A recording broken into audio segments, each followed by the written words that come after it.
Hey everybody, it's me, Andrew. Get out into nature and tune in for yourself. Resonate with the Earth's electromagnetic field via 432 Hz, the universal frequency. Balance out psychologically and emotionally, and further strengthen your brain and your heart's coherence as well. Get a plant based diet going for yourselves today and nurture yourself right back into life. We are literally herbivores in our nature. Further balance out your physical body's pH level, and to get with alkalinity, then you can generate some static electricity. Send me some love telepathically, set attention to your mind, and set intention to communicate. That is all there is to telepathy. You are now tuning in to Great Days. So this evening I want to talk about being alone and the necessity of loneliness and having time to yourself, right? So let's get into this. Um, so being alone, being by yourself is very vital for your life. Okay, why I say this is because this is a truth. Um, a lot of people are are very social, right? And there's no problem with being social. We are social creatures, but you need some time to yourself, or you need some loneliness um, more than you may think, because the time to yourself, being alone, is actually what allows you to know yourself in depth, right? You could come to know yourself, know thyself in mass in the crowd, but the whole process of coming to know thyself is accelerated if you're alone. If you put yourself alone, you can dive deeper into your being, right? So this is very, very necessary. It's needed for you to be able to go deeper into the being of of all, right? So society kind of keeps you away from being alone, right?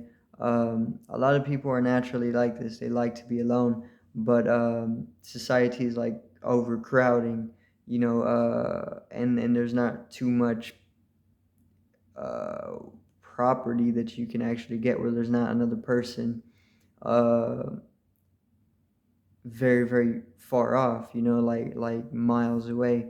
Um, for the most part, most people you all the time have somebody at least 150 feet away from them, right? Whether it be the neighbors, whether it be in your house, whether it be anywhere, there's always somebody somewhere, um, and and this can be hindering to certain types of self-development and mastery, you know, because other people's egos are very much getting entangled with what you have networking, or whatever it is that you're doing. This isn't a bad thing. It can be worked with, and it is worked with from that same level of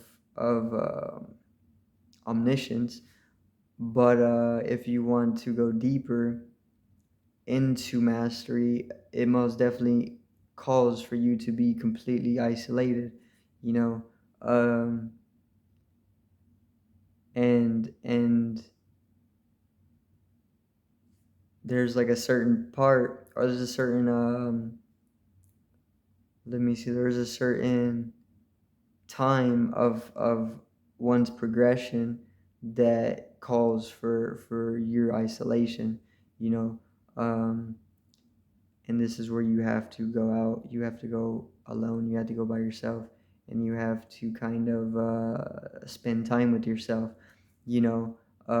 Usually nature is the best place to do this, because nature can kind of accelerate the whole process of why you're going out in isolation in the first place, which is to know thyself, which is to master yourself, to discipline, to find oneself, to lose the mind, because people here in society, they will keep you entangled. They will keep you playing in the societal way. They'll keep you thinking. They'll keep you talking. They'll keep you doing whatever it is that is keeping you here in existence.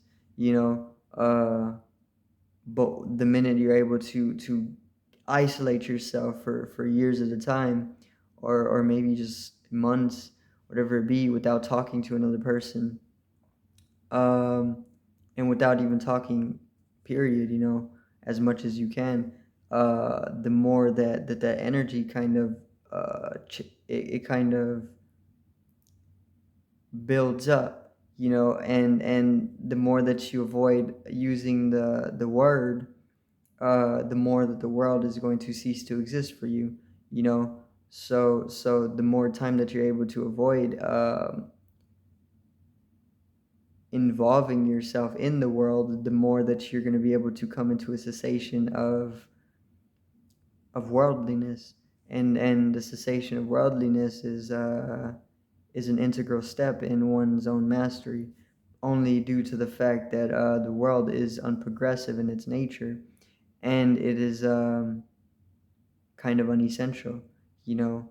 Not I'm not sure if it was always unessential or always unprogressive, but where it is today is most definitely unprogressing, you know. So the moment you're able to cessate the worldliness within oneself is the moment you're able to liberate oneself into a deeper dimension of being, right? Or into a deeper state of realization, self-realization, which is a deeper degree of self-knowledge. And this is the truest, purest form of education that one can come into. So, uh, it's most definitely something you got to do for yourself. You got to isolate yourself, um, and you could do this anywhere. But I say that nature is the best place to be able to do this.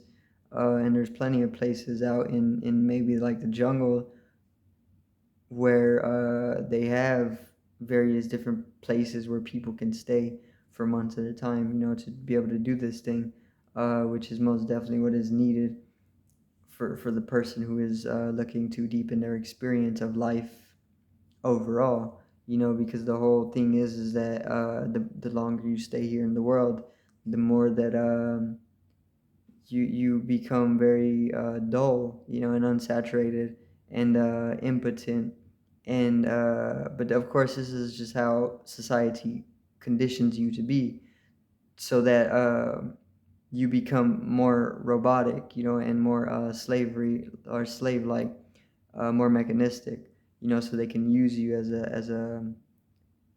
like a pawn, in their industries. So they kind of unsaturate the experience. They program like a whole ego trip into you. They condition you with impotence, things like this. Um, and it's terrible, you know. Not that it needs to be terrible, but they definitely create that lensing of terrible of terribleness, and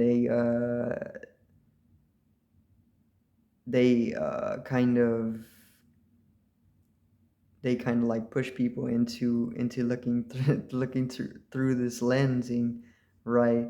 Which the lensing is very very dull, and it's not it's very unsaturated. It's like wearing like sunglasses, but they're all scratched up. You wouldn't want to wear the sunglasses. And this is exactly what like living in the world is very corrupting of a purity that you're supposed to be founded on as a basis, you know. So you you kind of have to go back into nature, and you have to isolate yourself for like months or years at a time to be able to dissolve all that away, which is all like a sickness. It's a disease, or it's an imbalance. um, and nature's going to heal that for you in however fast that you're willing to allow it to, or however fast that it needs to happen, or whatever rate, you know. But it most definitely will happen, and the moment that you're able to kind of dissolve away all of that, um, the cessation of worldliness, right, and also of existing, period, you know. And when you come to kind of non-exist, uh, it's a very, very beautiful state, right? Because it's you're kind of dying. You're able to die before you're actually physically before you actually physically die. You're able to die, and you want that experience because it allows you to come into a certain degree of self realization once again, right? Um, and the knowledge itself is tremendously brought up too from